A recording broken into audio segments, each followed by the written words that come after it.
चलिए बच्चों, next chapter कह सकते हैं। अपनी शीट में तो सिर्फ और सिर्फ मॉडर्न फिजिक्स 1 है, बट जैसे मैंने आपको पहले कहा भी था कि मॉडर्न फिजिक्स 1 को आप 3 पार्ट्स में डिवाइड कर सकते हो।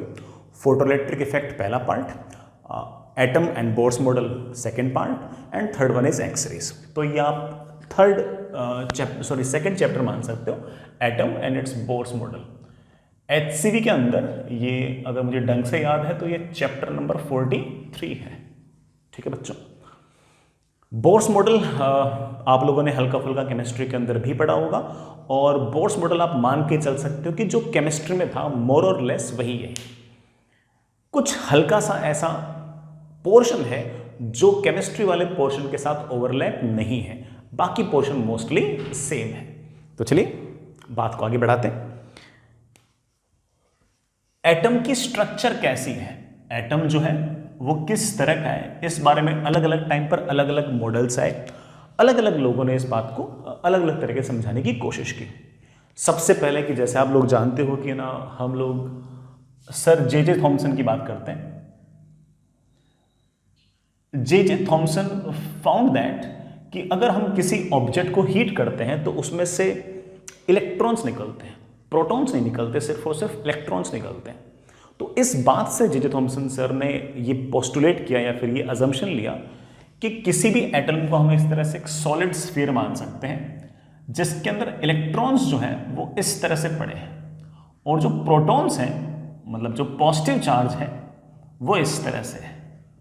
सारा का सारा पॉजिटिव चार्ज जो है वो तो वॉल्यूम के अंदर इस तरह से फैला हुआ है, और जितना भी नेगेटिव चार्ज है वो इलेक्ट्रॉन्स की फॉर्म में इस तरह से पड़ा है। इलेक्ट्रॉन्स की डिस्कवरी बेटा आप लोग जानते हो कि सर जे थॉमसन ने ही की थी, कि जैसे आप हीट करोगे सारा का सारा पॉजिटिव चार्ज तो वैसे पड़ा रहेगा, लेकिन इलेक्ट्रॉन्स कूद कूद के बाहर आ जाएंगे। तो जे थॉमसन सर ने इस तरह से कहा कि atom is something like a solid sphere in which the positive charge is uniformly distributed in the sphere and the negative charge is just embedded. Negative charge ऐसे ऐसे स्फीयर के अंदर कहीं ना कहीं पड़ा है। This model was given by sir J Thomson. अब बात करते हैं रदरफोर्ड की। तो जो सर रदरफोर्ड थे, उन्होंने एक बहुत ही फेमस सा एक्सपेरिमेंट किया, दैट वाज थिन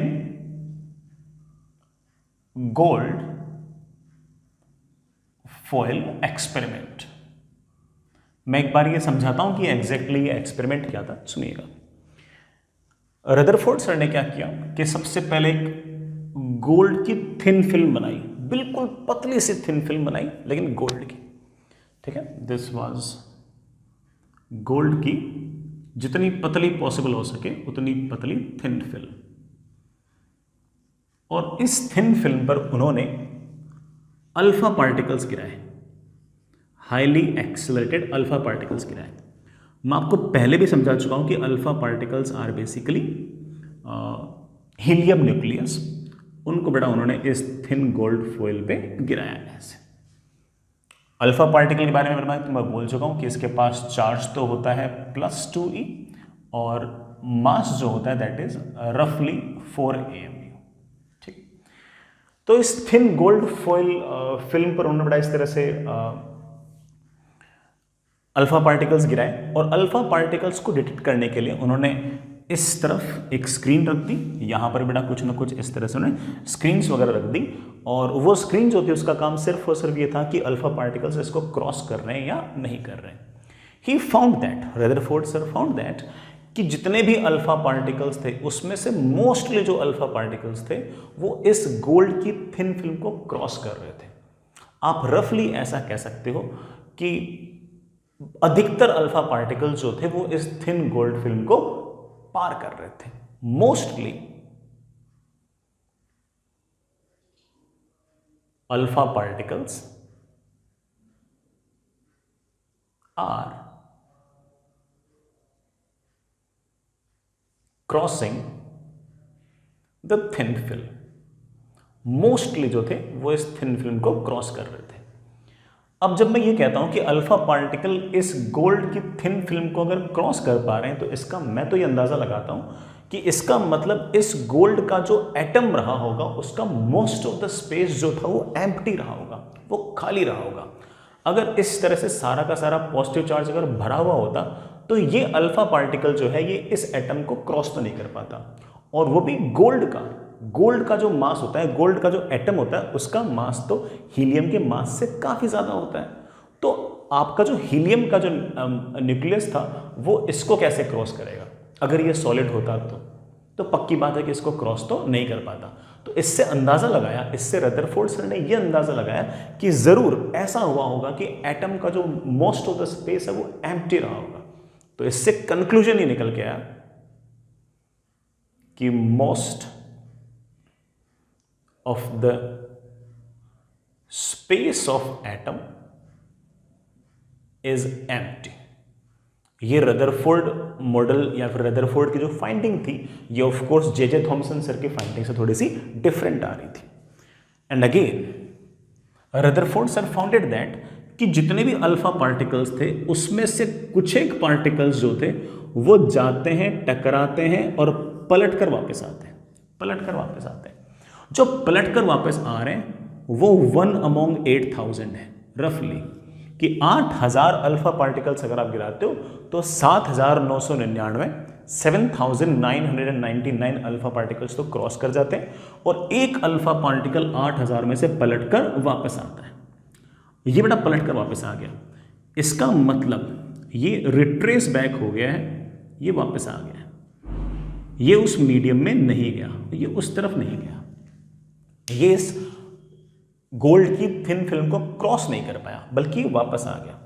अब ये वापस तो आ गया, ये तो एक्सपेरिमेंटल फाइंडिंग थी, लेकिन वापस आ गया, इस बात को अब हम एनालाइज करेंगे कि आखिर वापस आने के पीछे कारण क्या हो सकता है। तो मेरे दिमाग में ये आ रहा है कि अल्फा पार्टिकल जरूर बीच रास्ते से पलटकर इसलिए आ गया होगा कि ये किसी ऐसी चीज से टकराया होगा जो चीज इसके मुकाबले बहुत भारी रही होगी। अगर अल्फा पार्टिकल अपने से हल्की किसी चीज से अगर टकराता तो इतना तो हमें कोलिजन आता ही है कि वो उस हल्की सी चीज को अपने साथ लेके बाहर निकल जाता, तो जरूर किसी ऐसी चीज से टकराया होगा जो इसके सामने काफी भारी रही होगी। तो ये बात तो तय है कि ये जो आपका अल्फा पार्टिकल है ये किसी इलेक्ट्रॉन से तो नहीं टकराया होगा, किसी अकेले इलेक्ट्रॉन से तो नहीं टकराया होगा, क्योंकि एक अकेले इलेक्ट्रॉन का जो मास है वो भी लगभग 1/7350 times mass of alpha particle है। मतलब अल्फा पार्टिकल के सामने इलेक्ट्रॉन का मास तो बहुत कम है, तो ऐसा तो हो ही नहीं सकता कि ये अल्फा पार्टिकल किसी इलेक्ट्रॉन से टकरा के वापस आ गया हो। अच्छा, ऐसा भी नहीं हो सकता कि ये अल्फा पार्टिकल किसी अकेले प्रोटॉन से या किसी अकेले न्यूट्रॉन से टकरा कर वापस आ गया हो, क्योंकि अकेले न्यूट्रॉन का और अकेले प्रोटॉन का मास भी तो हम लोग जानते हैं कि सिर्फ और सिर्फ 1 AMU होता है, और हमारे तो इस अल्फा पार्टिकल का मास ही 4 AMU है। तो 4 AMU की ऑब्जेक्ट रेस्ट में पड़े हुए 1 AMU की ऑब्जेक्ट से टकराकर वापस आ जाए, ऐसा तो पॉसिबल नहीं है। जरूर किसी ऐसी चीज से टकराया होगा जो चीज हमारे इस अल्फा पार्टिकल के मास के मुकाबले काफी ज्यादा हो सकती है। एक minute,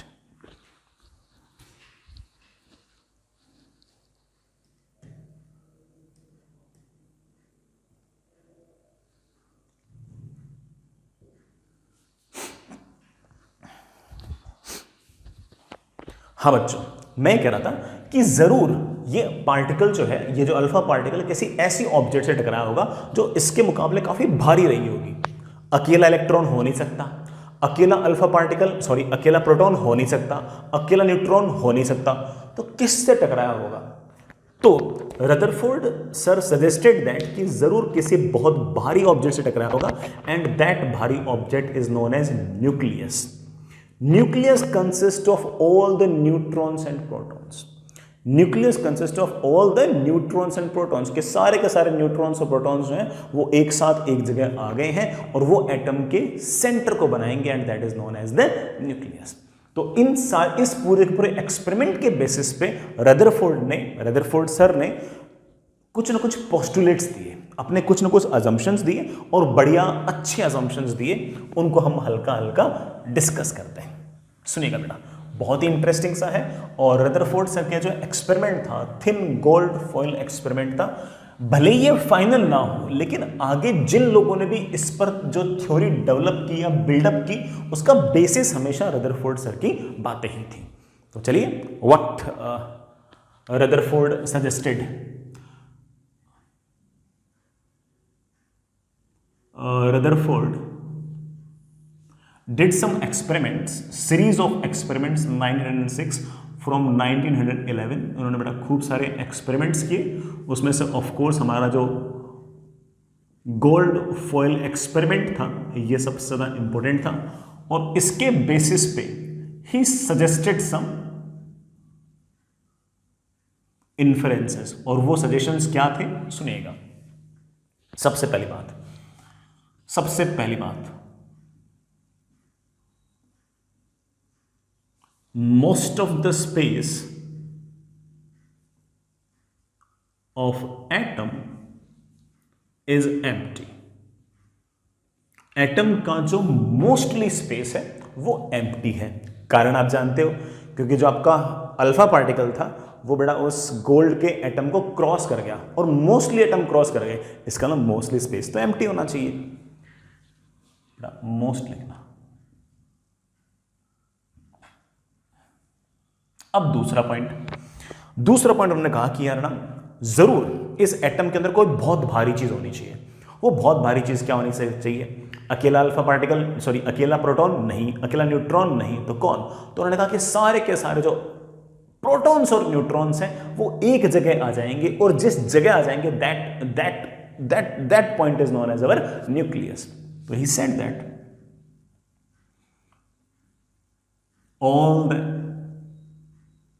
neutrons and protons are concentrated in very small sphere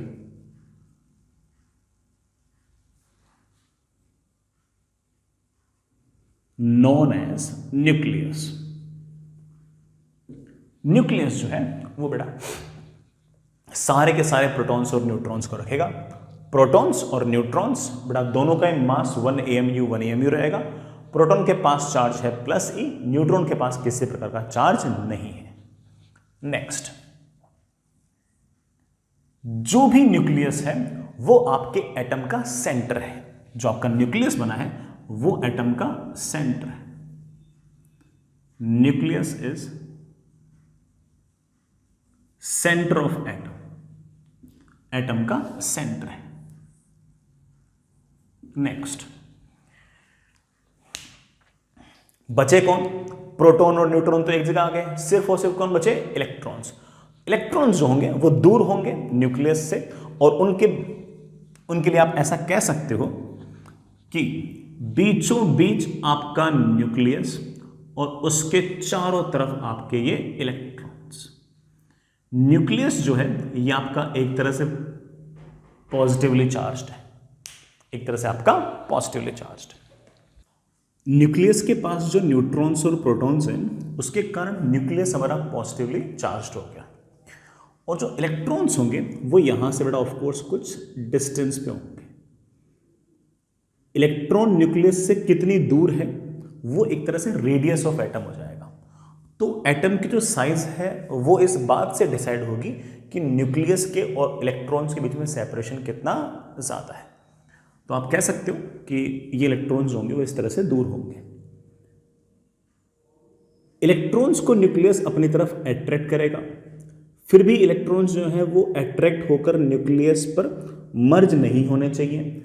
इसलिए रदरफोर्ड सर ने कहा कि इन इलेक्ट्रॉन्स के पास कोई ना कोई वेलोसिटी होगी ऐसे टेंजेंशियल डायरेक्शन में, और इलेक्ट्रॉन लगातार इस तरह से मूव करता रहेगा, और सेंटर की तरफ जो एक्सेलरेशन v²/r आता है, सेंट्रीपिटल एक्सेलरेशन, वो इस कूलम्बिक फोर्स के कारण आ जाएगा। So Rutherford sir suggested that कि electrons are at some separation from the nucleus. The separation between nucleus and electron will be of course the radius of the atom, and जो electrons हैं वो इस nucleus के चारों ओर revolve कर रहे होंगे, और अगर रिवॉल्व कर रहे होंगे तो अंदर की तरफ एक सेंट्रीपिटल एक्सेलरेशन चाहिए होगा। ये एक्सेलरेशन जरूर कोई ना कोई फोर्स देगा, and we know that in this case the force can be of course the Coulombic attraction between this nucleus and this electron. So इन बातों को लिखते हैं। electrons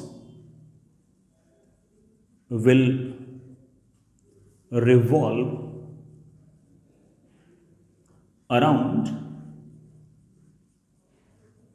the nucleus and Coulombic force between electron and nucleus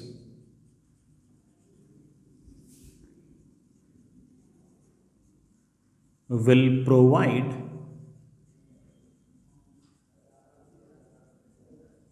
the required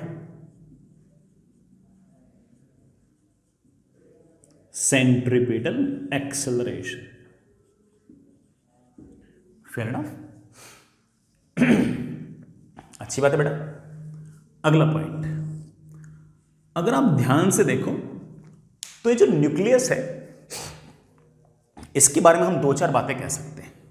पहली बात कि nucleus के पास है ना, इस एटम का प्रैक्टिकली सारा का सारा मास है, क्योंकि इलेक्ट्रॉन्स का मास तो बेटा वैसे ही बहुत कम है। एक प्रोटॉन के मुकाबले भी एक अकेले इलेक्ट्रॉन का मास तो बहुत कम है। तो इस न्यूक्लियस के पास सारे के सारे प्रोटॉन्स और न्यूट्रॉन्स हैं। अगर इस न्यूक्लियस के पास सारे के सारे अगर प्रोटॉन्स और न्यूट्रॉन्स हैं तो न्यूक्लियस लगभग एटम का मोस्ट ऑफ द मास लेके बैठा है। तो nucleus has practically all the mass of atom, atom का सारा मास लेके बैठा है और सारा का सारा पॉजिटिव चार्ज लेके बैठा है, सारा का सारा पॉजिटिव चार्ज लेके बैठा है। Has entire positive charge of atom. Nucleus के पास है क्या एक्चुअली? प्रीडोमिनेंटली इसके पास न्यूट्रॉन्स हैं और प्रोटॉन्स हैं। It has electrically neutral neutrons and protons. इसके पास न्यूट्रॉन्स हैं और प्रोटॉन्स हैं। न्यूट्रॉन्स और प्रोटॉन्स को हम आगे जाकर बेटा न्यूक्लियॉन्स भी कहेंगे, इनको हम न्यूक्लियॉन्स भी शब्द यूज करेंगे, ठीक है। जो न्यूक्लियस है उसकी साइज को हम कभी न कभी डिटेल में भी देखेंगे, बट आप रफली कह सकते हो कि न्यूक्लियस का जो रेडियस है वो रफली 1 फर्मी के ऑर्डर में होगा। फर्मी मतलब 10⁻⁻15 मीटर के ऑर्डर में होगा, ठीक है। और न्यूक्लियस और इलेक्ट्रॉन के बीच का जो सेपरेशन है उसे हम एक तरह से रेडियस ऑफ एटम कह सकते हैं, वो लगभग एंगस्ट्रॉम के ऑर्डर में होगा। तो अगला point, separation between nucleus and electron is radius of atom. और ये जो रेडियस ऑफ एटम है ये बेटा रफली एंगस्ट्रॉम के ऑर्डर में है। When I say angstrom I mean that 10⁻⁻10 metre के ऑर्डर में है। आप इस बात को देख पा रहे हो कि रेडियस ऑफ एटम में और रेडियस ऑफ न्यूक्लियस में लगभग 10⁵ का अंतर है। मतलब radius of nucleus divide by radius of atom, अगर हम रेशियो देखें तो लगभग 10⁻⁵ के ऑर्डर में आ रहा है। इसका मतलब हमारा जो एटम है उसका मोस्ट ऑफ द स्पेस जो है वो एम्प्टी है। बिल्कुल छोटा सा बीच में आपका न्यूक्लियस है। बिल्कुल वैसे जैसे क्रिकेट ग्राउंड के अंदर बीचों बीच कोई बॉल पड़ी हो, तो क्रिकेट ग्राउंड तो खूब बड़ा सा और उसके बीचों बीच आपका बॉल पड़ी हो, तो क्रिकेट ग्राउंड को आप मान सकते हो एटम और जो बॉल है उसको आप मान सकते हो न्यूक्लियस, और आप कह सकते हो कि जो मोस्ट ऑफ द स्पेस है वो आपका एम्प्टी है। सरफेस पर इलेक्ट्रॉन्स दौड़ रहे होंगे और वो सर्कुलर मोशन कर रहे होंगे, यूनिफॉर्म सर्कुलर मोशन कर रहे होंगे, और उस यूनिफॉर्म सर्कुलर मोशन के कारण उस यूनिफॉर्म सर्कुलर मोशन को करने के लिए अंदर की तरफ एक सेंट्रीपिटल एक्सेलरेशन चाहिए। वो एक्सेलरेशन ऑफ कोर्स न्यूक्लियस और इलेक्ट्रॉन के बीच का जो कूलम्बिक फोर्स है वो प्रोवाइड करा देगा। बड़े आराम से वाली बात तो समझ में आएगी होगी, आसान सी बात थी। तो रदरफोर्ड सर ने इतनी सारी बातें कही और ये काफी बातें, मतलब जो एक्चुअल बात के जो मॉडल्स हैं वो भी मोर और लेस इन सब बातों को बड़े आराम से फॉलो करते भी थे। आगे चले बच्चों, इस बात पर एक हल्की सी कैलकुलेशन करते हैं बेटा।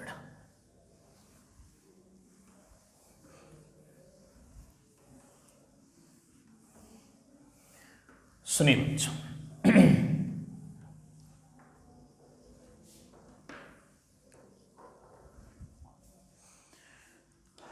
छोटी सी कैलकुलेशन करते हैं।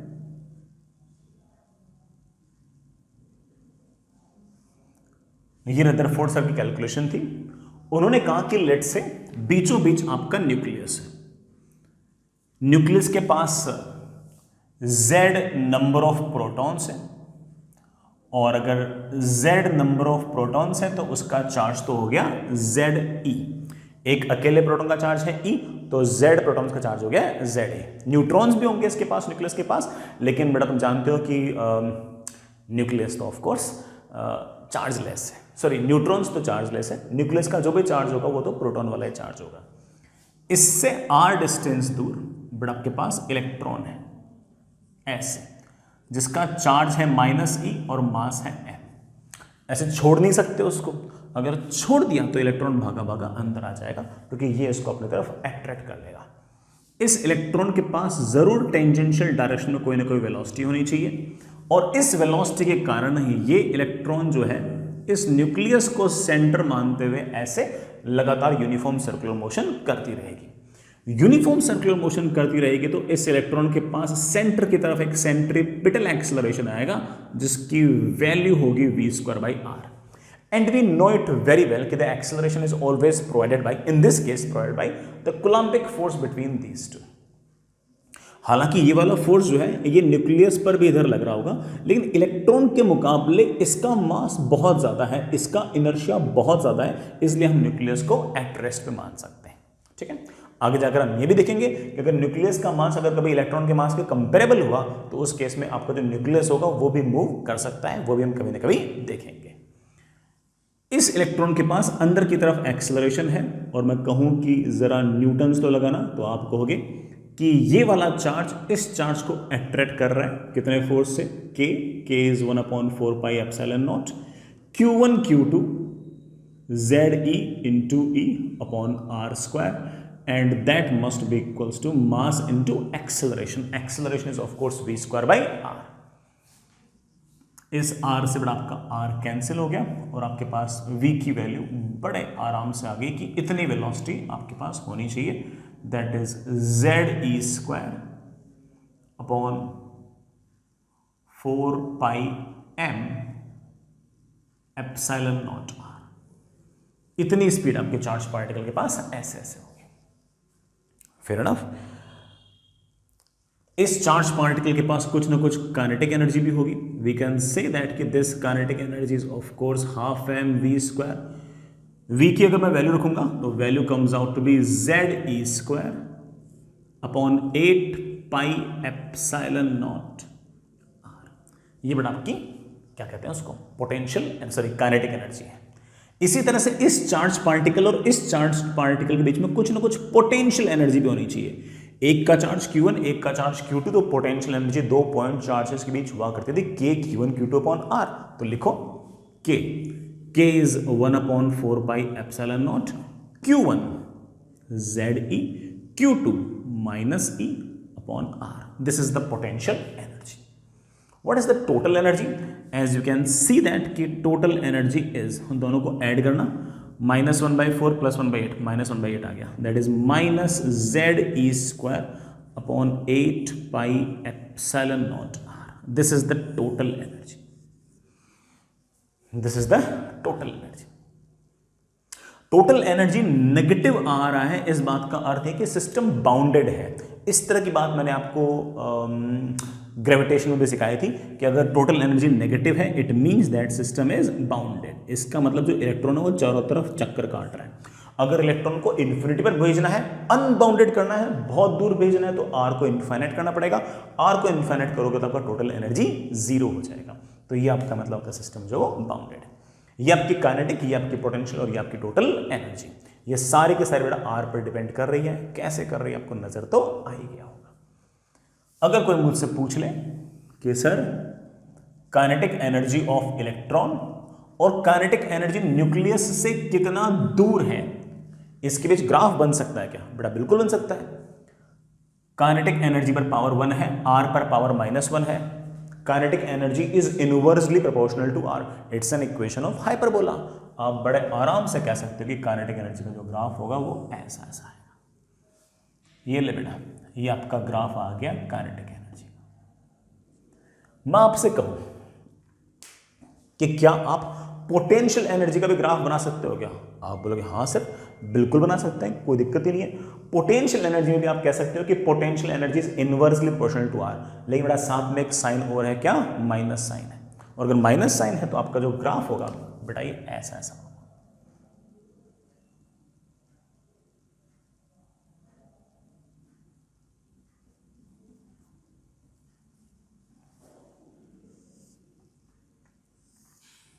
ऐसा ऐसा होगा। This is the graph of potential energy. This is the graph of potential. Total energy का ग्राफ कैसा होगा? तो आप कह सकते हो कि सर टोटल एनर्जी और काइनेटिक एनर्जी तो एक जैसे लग रहे हैं, बस यहां पर प्लस है यहां पर माइनस है, तो ये जैसा ऊपर था बेटा वैसा है ये नीचे है। तो आपके टोटल एनर्जी का जो ग्राफ होगा ये तो काफी हद तक बिल्कुल ऐसा का ऐसा है। This is the graph of total energy. Total energy और आर के बीच में the curve will be like this. तो ये रदरफोर्ड सर के पोस्टुलेट्स थे, ये रदरफोर्ड के जो एक्सपेरिमेंट थे उनके बेसिस पे उन्होंने कुछ कैलकुलेशंस की। मैं ये नहीं कहता कि ये कैलकुलेशंस फाइनल है या फिर ये कैलकुलेशन परफेक्ट है, इनमें कुछ ना कुछ ऑफ कोर्स बड़ा कमियां रही होंगी, गलतियां रही होंगी, बट ठीक है ना। रदरफोर्ड सर ने जो काम किया उसके बेसिस पर ही आगे वाले लोगों ने बिल्डअप किया। तो आखिर रदरफोर्ड सर कहाँ फेल हुए, इसको हम हल्का सा डिस्कस करते हैं।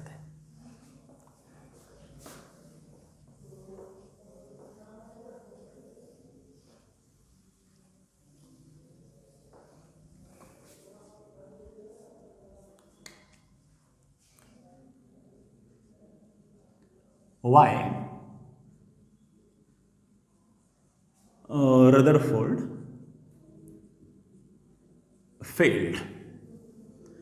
रदरफोर्ड सर जो थे वो फेल कैसे हुए? तो चलिए बेटा सुनिए इस बात को। हमने ऐसा देखा कि बीचों बीच न्यूक्लियस और उसके चारों तरफ ऐसे इलेक्ट्रॉन चक्कर काट रहे हैं। ये इलेक्ट्रॉन है और ये लगातार चक्कर काट रहा है। लगातार चक्कर काट रहा है, इट ऑब्वियसली मीन्स कि इसकी वेलोसिटी वेरिएबल है। भले ही स्पीड वेरिएबल ना हो लेकिन वेलोसिटी तो वेरिएबल है, एक्सेलरेशन तो है इसके पास। और हम जानते हैं कि मैक्सवेल सजेस्टेड दैट, हम पढ़ चुके हैं इस बात को, Maxwell suggested that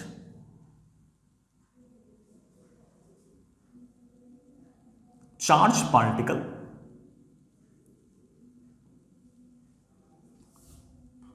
with variable velocity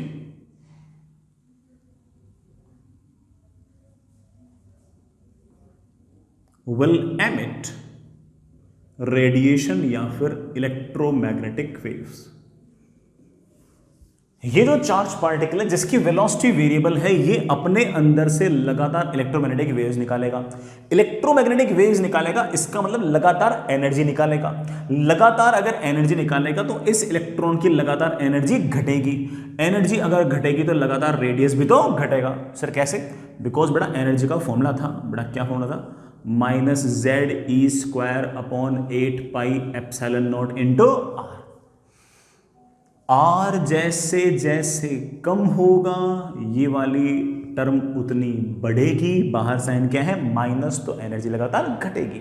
तो एनर्जी लगातार घटेगी, इस कारण से ये जो इलेक्ट्रॉन है रदरफोर्ड के अगर मॉडल को हम सही माने तो ऐसे रेडियस लगातार कम होगा, कम होगा, कम होगा, कम होगा, कम होगा, कम होगा, और फाइनली ऐसे स्पाइरल पाथ को फॉलो करते करते करते करते ये इलेक्ट्रॉन न्यूक्लियस में जाकर वैनिश हो जाएगा। वैनिश होने का मतलब क्या है कि ये प्लस और माइनस एक दूसरे को न्यूट्रलाइज कर लेंगे। और हमारा जो रदरफोर्ड मॉडल था जिसमें हमने ये कहा था कि बीचों बीच न्यूक्लियस होगा और चारों तरफ इलेक्ट्रॉन्स घूम रहे होंगे, वो मॉडल तो बेटा हमारा धाराशायी हो गया, वो तो सारी की सारी हाइपोथेसिस हमारी धाराशायी होगी, क्योंकि अगर हम मैक्सवेल की बात को अगर मानते हैं तो बड़ा ये लगातार एनर्जी घटेगी, ये लगातार अपने अंदर से रेडिएशंस बाहर निकालता रहेगा, और लगातार रेडिएशंस अगर लगातार बाहर निकालता रहेगा तो ऑब्वियस बात है कि इसकी एनर्जी कम होगी, रेडियस कम होगा, और रेडियस कम होते होते होते होते होते फाइनली न्यूक्लियस में जाके ये कोलैप्स हो जाएगा। और हम जानते हैं कि ऐसा नहीं होता, हम जानते हैं कि ऐसा नहीं होता।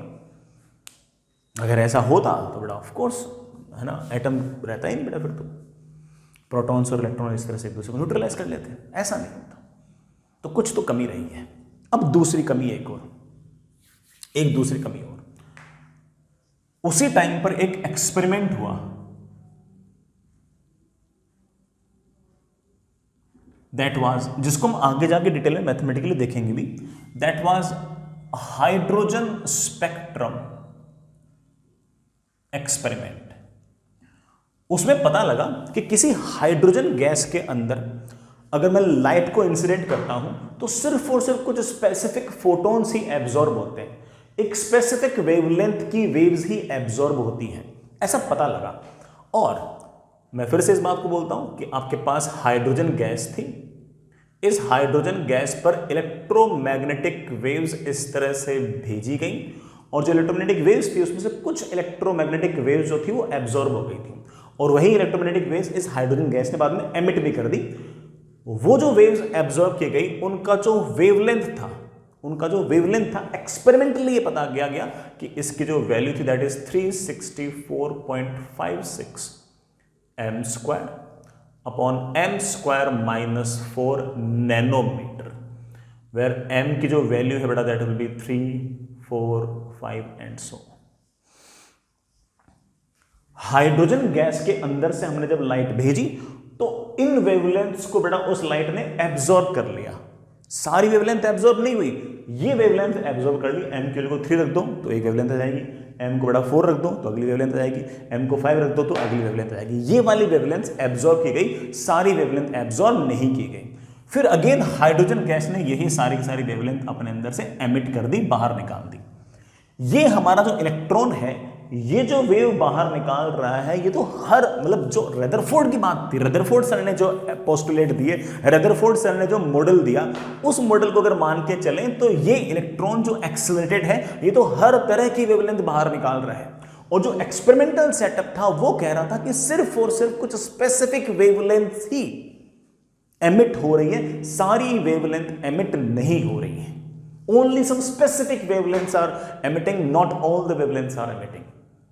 So, रदरफोर्ड सर के हिसाब से अगर देखें तो सारे जो हमारा इलेक्ट्रॉन था वो इस तरह से लगातार एक्सेलरेट होता रहेगा और वो अपने अंदर से लगातार कंटिन्यूअसली सारी वेवलेंथ बाहर निकाल सकता है। लेकिन हमारा जो एक्सपेरिमेंटल सेटअप है वो इससे एग्री नहीं करता, वो ये कहता है कि सिर्फ और सिर्फ कुछ स्पेसिफिक लैम्डास ही बाहर निकलते हैं उस हाइड्रोजन एटम से, सारे के सारे लैम्डा बाहर नहीं निकलते। तो of course experiment is correct, experiment तो करेक्ट है, बड़ा एक्सपेरिमेंट तो करेक्ट। तो ये दो कारण थे जिसके कारण हम कह सकते हैं कि हमारा जो रदरफोर्ड मॉडल था वो कोलैप्स कर गया, हमारा रदरफोर्ड मॉडल जो था बेटा वो काम नहीं कर पाया। तो फाइनली रदरफोर्ड सर ने जो एक्सपेरिमेंट किए उसके बेसिस पे उन्होंने जो थ्योरी दी उस पर उनके बाद वाले लोगों ने बिल्डअप किया। And the most predominant theory is of course Bohr's model. हमारे तो पूरे पूरे चैप्टर का नाम ही बेटा क्या है, बोर्स मॉडल। हम तो सिर्फ और सिर्फ बोर्स मॉडल के इर्द गिर्द ही सारी बातें पढ़ते हैं। बट इसका मतलब बिल्कुल नहीं कि बोर्स मॉडल बिल्कुल ऐसे रदरफोर्ड मॉडल की कोई चीज यूज ही नहीं कर रहा, मोस्टली बातें ये रदरफोर्ड मॉडल की यूज कर रहा है। मैं बता भी दूंगा कौन सी कौन सी।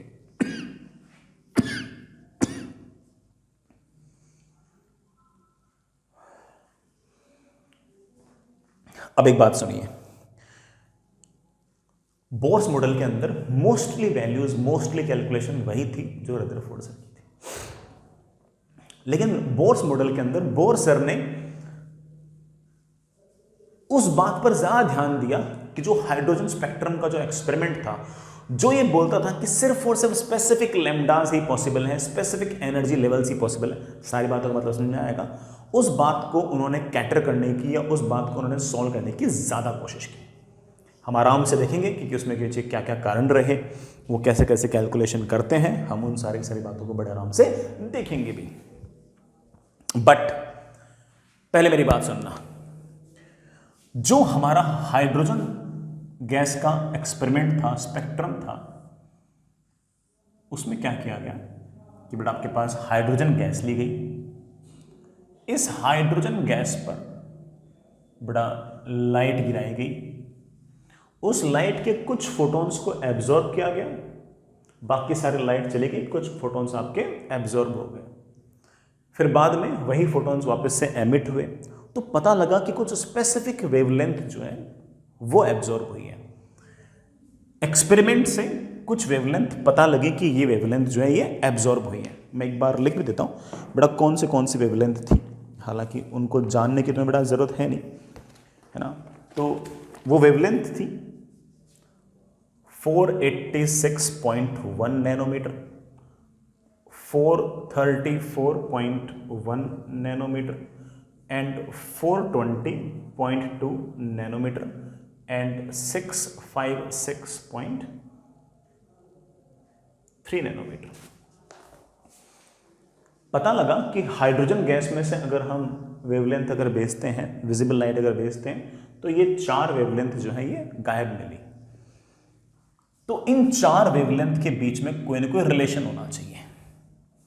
तो उस टाइम ये जो 4 वैल्यूज थी, इन 4 वैल्यूज को न्यूज़पेपर वगैरह में छापा गया और बोला गया कि यार इनके बीच में कोई मैथमेटिकल रिलेशन अगर कोई बता सके तो बताइए। तो एक स्कूल मैथमेटिक्स के टीचर थे बामर, तो बामर सर ने कहा कि ये चारों के चारों जो इक्वेशंस हैं, ये चारों के चारों जो वेवलेंथ है, ये एक जगह सेट हो सकती है। कहाँ सेट हो सकती है? यहाँ सेट हो सकती है 364.56 into m square upon m square minus 4, इस इक्वेशन में सेट हो सकती है।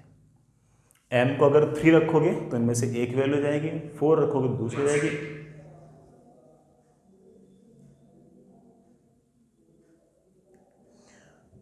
थ्री रखोगे, एम की वैल्यू को अगर 3 रखोगे तो एक वैल्यू आ जाएगी, एम की वैल्यू को 4 रखोगे तो अगली आ जाएगी, 5 रखोगे तो अगली आ जाएगी और 6 रखोगे तो अगली आ जाएगी। तो बामर सर ने ये रिलेशन दिया। अब बोहर ने क्या किया कि इस वैल्यू से बैक कैलकुलेशन करके इन लैम्डास को लेके बैक कैलकुलेशन की और फिर जाके अपने पोस्टुलेट्स बनाए। बोहर ने क्या किया? बोहर ने इस फॉर्मूले को सही मान करके, ये फॉर्मूला तो वैलिड है, यहां से उन्होंने सारी बैक कैलकुलेशन की और कुछ पोस्टुलेट्स दिए। उन पोस्टुलेट्स पर पूरी की पूरी थ्योरी हम डेवलप कर सकते हैं और ये सारे के सारे लैम्डास हम बड़े आराम से निकाल सकते हैं। तो आप ये ना समझें कि ना बोहर का जो सारा का सारा काम था वो उन्होंने कोई नई चीज प्रूव की, नहीं। उन्होंने जो भी एक्सपेरिमेंटल डेटा थे, उन एक्सपेरिमेंटल डेटा की बैक कैलकुलेशन की और फिर जाके एक एटम का मॉडल दिया, एटम का बेटा एक मॉडल दिया, that is our nuclear atomic model भी कह सकते बेटा, ठीक। उसमें उन्होंने 2-4 बातें कही। सबसे पहले of course nucleus is centre of atom, obvious बात है। दूसरी बात, electron will revolve around atom. सारी बातें तो कॉमन लग रही है, हाँ बेटा बिल्कुल सही बात है। अब तीसरी वो एक नई बात लेके आए कि इलेक्ट्रॉन जो है वो हर ऑर्बिट के अंदर रिवॉल्व करे, जरूरी नहीं है।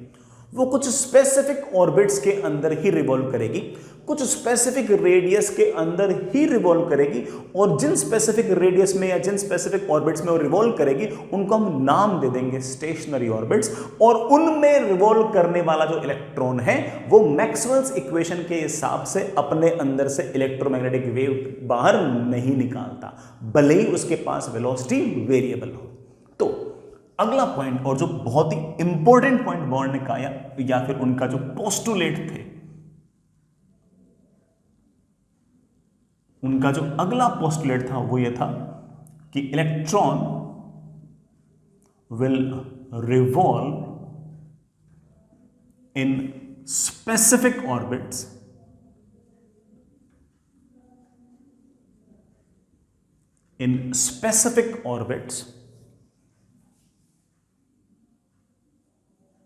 known as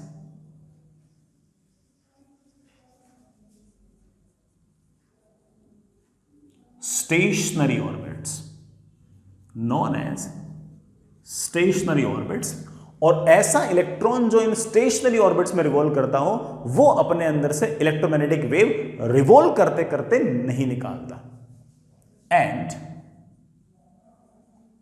electron revolving in these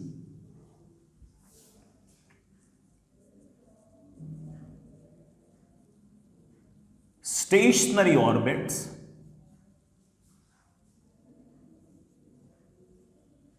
doesn't emit any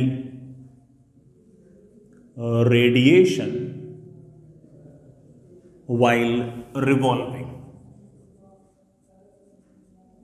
revolve करते करते करते कोई रेडिएशन बाहर नहीं निकालेगा। अब मेरी बात सुनना, अगला पॉइंट, न्यूक्लियस है बीचों बीच, बड़ा प्लस चार्ज ले लो।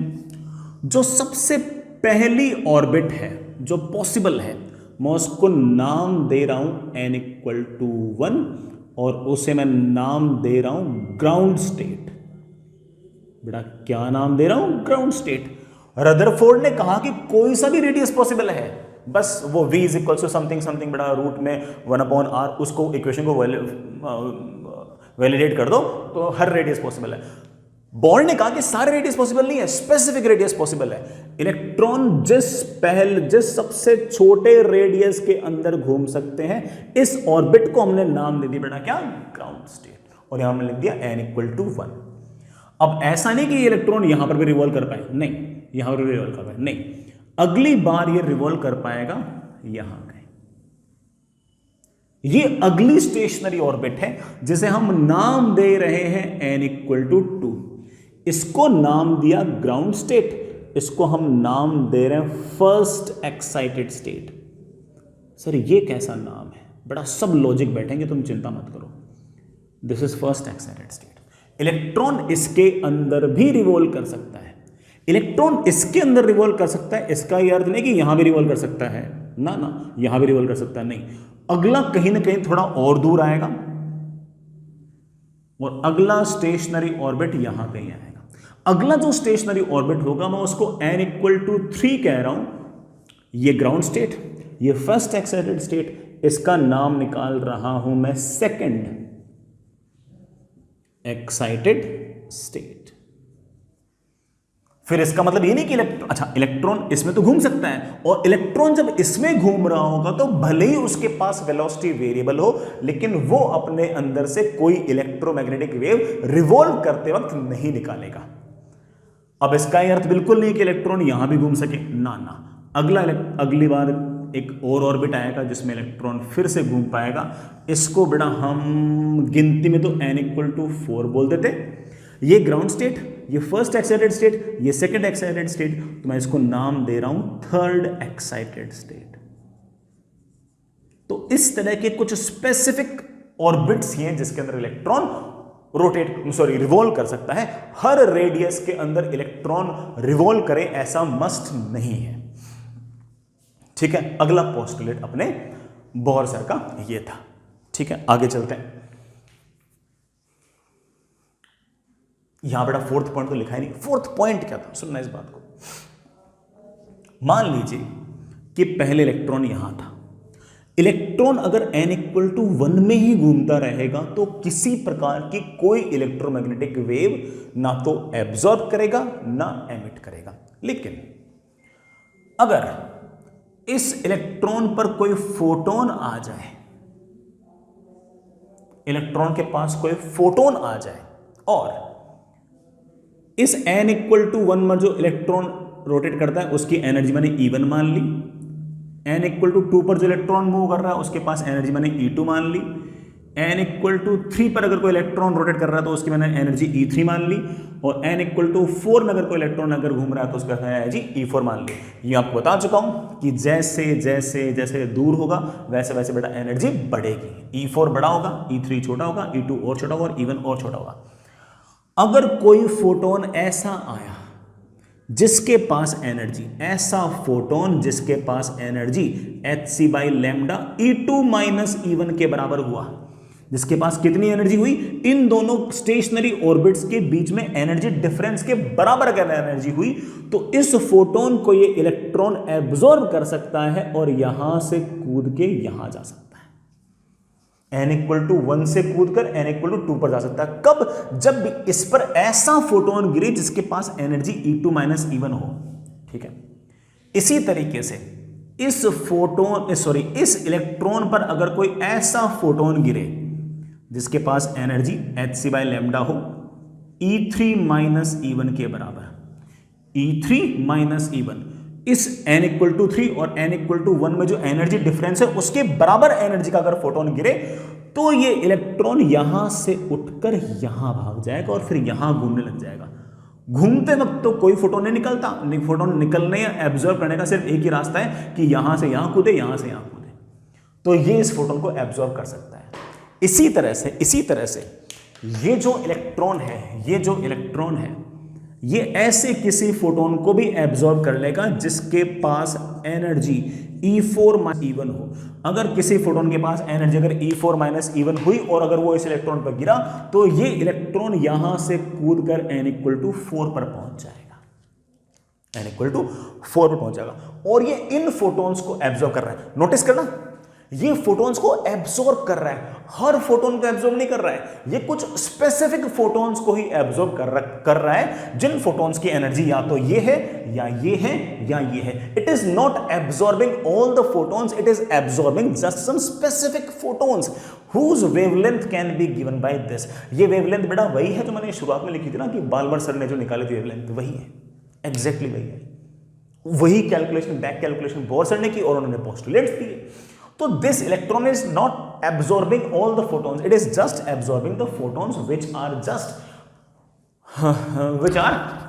which are having the energy which is difference between any two levels। जो बाल्मर सीरीज की जो आई थी बेटा, बाल्मर ने जो कैलकुलेशन की थी वो भी मोर और लेस ऐसी है, बस वो 2 से 3, 2 से 4, 2 से 5 है, बाद में देख लेंगे, लेकिन स्टोरी वहीं से आई है।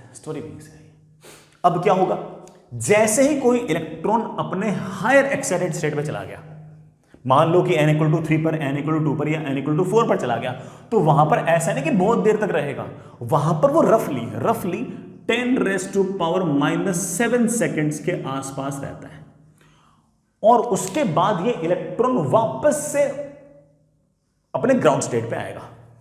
अब जब ग्राउंड स्टेट पर आएगा तो बाहर से जब अंदर आएगा तो उसकी एनर्जी घटेगी, और जितनी एनर्जी घटेगी उतनी एनर्जी का फोटोन अपने अंदर से बाहर निकालेगा।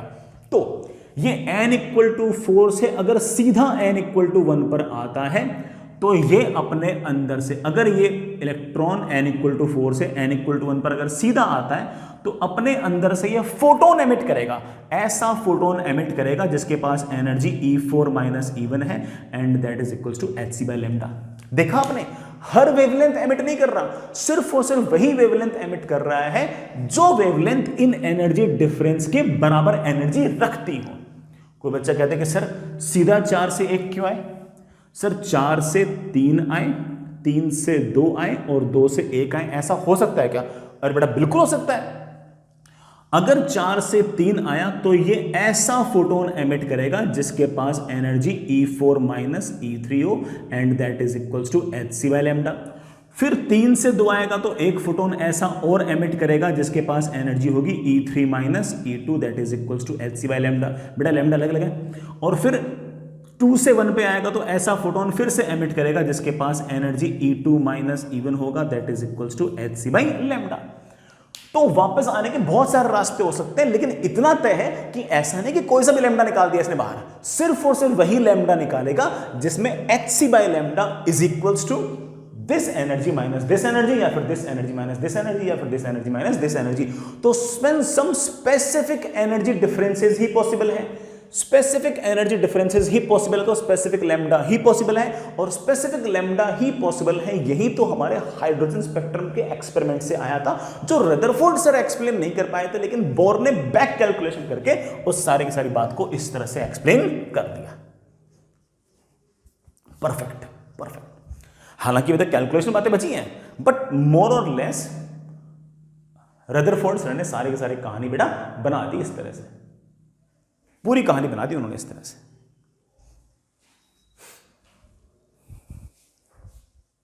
आई होप बेटा इस बात को तुम समझ गए होंगे। अभी तक बेटा बातें और बची है। पोस्टुलेट अपन ने 4 लिखे बेटा, अभी तो एक बात और बची है।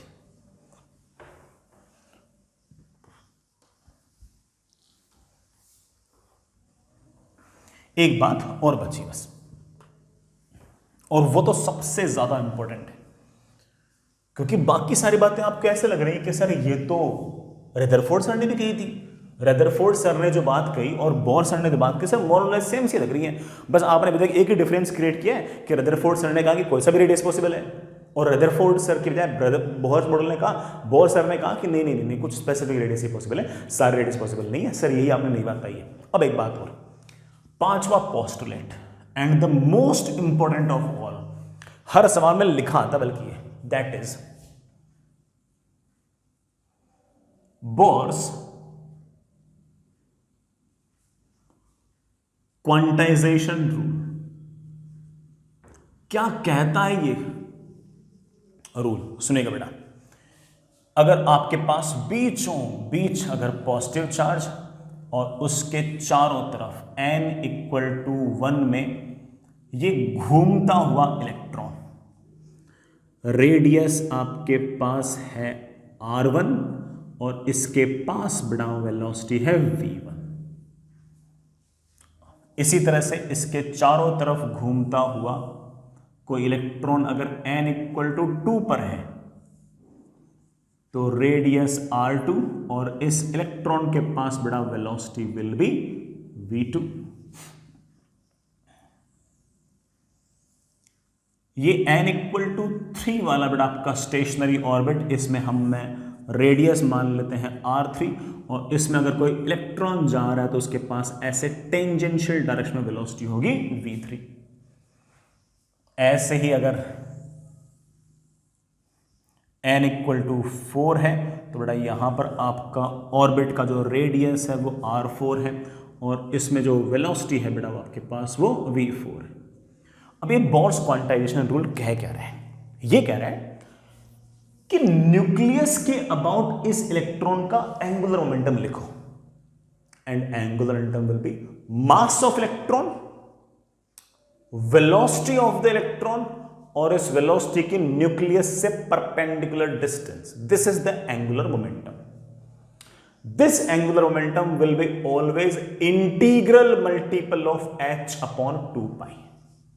क्वांटाइजेशन का अर्थ ये होता है कि कोई फिजिकल क्वांटिटी अगर ये स्पेसिफिक वैल्यूज अगर लेगी तो इन स्पेसिफिक वैल्यूज के लेने को हम कहते हैं कि ये आपके फिजिकल क्वांटिटी क्वांटाइज्ड है। तो आपका एंगुलर मोमेंटम जो है वो या तो h/2π होगा, या 2h/2π होगा, या 3h/2π होगा, या 4h/2π होगा, या फिर 5h/2π होगा, and so on. Hence we can say that कि इस इलेक्ट्रॉन का जो एंगुलर मोमेंटम है वो क्वांटाइज्ड है।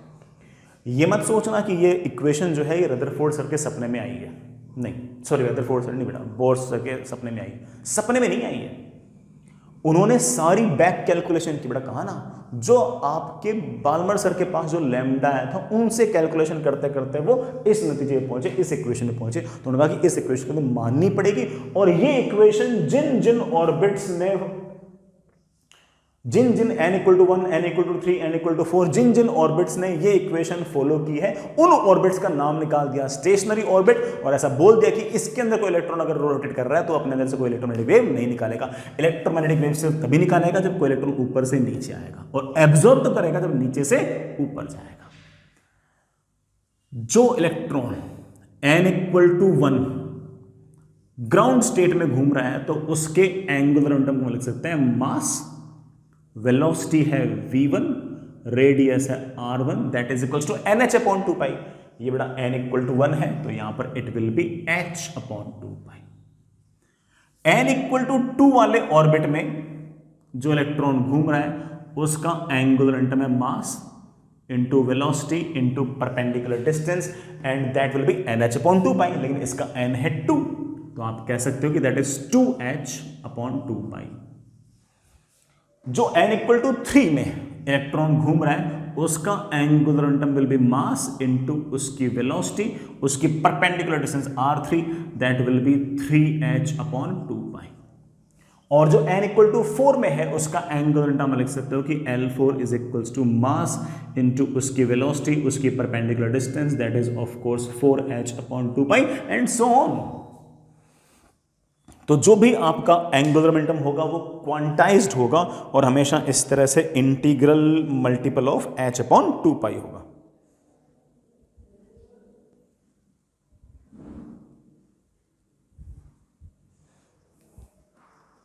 Integral multiple of H upon 2 पाई होगा। इतनी सी कहानी बेटा। ये हमारा मेन मतलब रूल है, जो बोर्स क्वांटाइजेशन रूल है, मेन ये है। बाकी बातें तो इसके चारों तरफ रिवॉल्व करती रहेंगी बेटा। तो एंगुलर मोमेंटम आपका क्वांटाइज्ड है। क्वांटाइज्ड मतलब सिर्फ और सिर्फ स्पेसिफिक वैल्यूज ही ले सकता है, इनके अलावा एंगुलर मोमेंटम कोई वैल्यू नहीं ले सकता।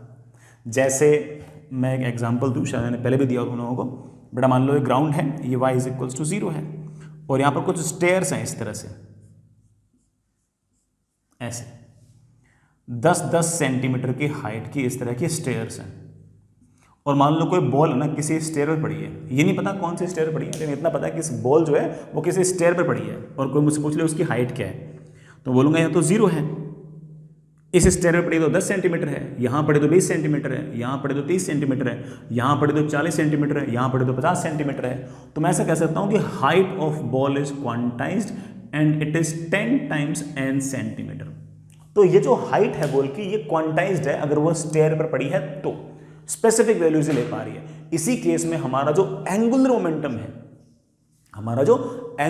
है, वो क्वांटाइज्ड है। एंगुलर मोमेंटम सिर्फ और सिर्फ ये स्पेसिफिक वैल्यूज ही ले सकता है और कोई वैल्यूज नहीं ले सकता, सिर्फ और सिर्फ इन स्पेसिफिक वैल्यूज के अलावा कोई और वैल्यू नहीं ले पाएगा। आई होप बेटा इस बात को तुम समझ गए होंगे। सबसे कम एंगुलर मोमेंटम किसमें होगा? ग्राउंड स्टेट में। सबसे ज्यादा कहां पर होगा? ऑफ कोर्स बेटा सबसे दूर, वहां पर बेटा एंगुलर मोमेंटम सबसे ज्यादा होगा। एंगुलर मोमेंटम जो है वो इस तरह से लगातार अलग अलग लेवल का अलग अलग होगा। कैलकुलेशन तो बाद की बात है, बट हमारी बात समझ में आ जानी चाहिए कि बोर्स मॉडल के अंदर मेन जो चीज थी वो बोर्स क्वांटाइजेशन रूल थी कि angular momentum is integral multiple of H upon 2 पाई। इस बात को हम बेटा एक लाइन के अंदर भी लिखेंगे, लिखना बेटा, Bohr's quantization rule states that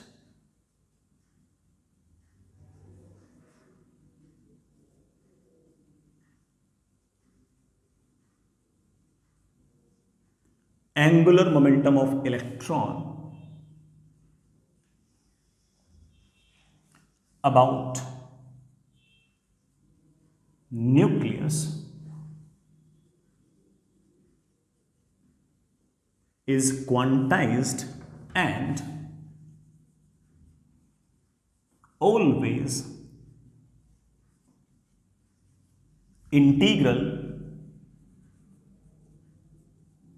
multiple of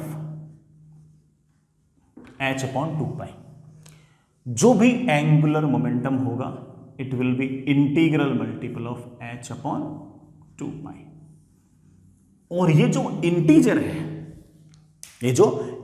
है ये डिसाइड करेगा कि ये ग्राउंड स्टेट में है, फर्स्ट एक्साइटेड स्टेट में है, सेकेंड एक्साइटेड स्टेट में, वगैरह वगैरह। n will be of course 1, 2, 3, 4 and so on. 1 is for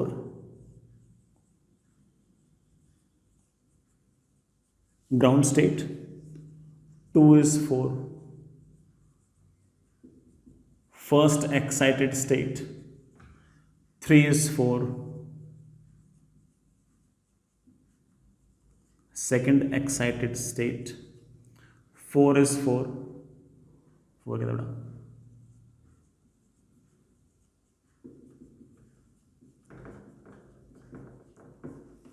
third x second state and so on.